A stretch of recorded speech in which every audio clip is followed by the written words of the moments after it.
Hello hello நீ phone பேசினா வண்டி ஓட்டுவியா? ஒரு அர்ஜென்டான வேலையா போயிட்டு இருக்கேன், தயவு செஞ்சு மன்னிச்சிடுங்க.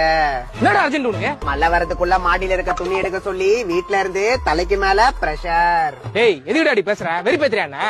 சார் நான் இயல்பாவே இப்படிதான் பேசுவேன், நான் ஒரு யூடியூபர். நீ யாரா வேணாரு, வண்டி இண்டிகேட்டர் எல்லாம் வந்துச்சு, மரியாதை காசு கொடுத்துட்டு போ. சார் ரோடுனா விபத்து நடக்கத்தான் செய்யும், நாம தான் சுமூகமா பேசி தீக்கணும். டேய் பேசிலாம் தீக்க முடியாது, பசங்களை வர சொன்ன இங்கே உன்னை உரிச்சு தொங்க விட்டுருவானுங்க, மரியாதை காசு. சார் வன்முறைய கையாளாதீங்க, இருங்க என் ஜிபேல எவ்வளவு இருக்குன்னு பாக்குறேன். சீக்கிரம் பாடுறா. என்னோட ஜிபேல எவ்வளவு இருக்குன்னு தெரிஞ்சுக்கிறதுக்கு முன்னாடி நம்ம முருங்கக்கா சேனலை சப்ஸ்கிரைப் பண்ணுங்க, ரீசெண்டா போட்ட வீடியோக்கு லைக் பண்ணுங்க. டேய் எல்லாத்தையும் பண்ணிட்டேன்டா, சீக்கிரம் எவ்வளவு இருக்குன்னு பார்த்து அனுப்பி விடுறா டக்குன்னு. என்னோட ஜிபே பேலன்ஸ் 2.0. டேய் வெறுப்பேத்துறடா. நான் வேணா உங்களுக்கு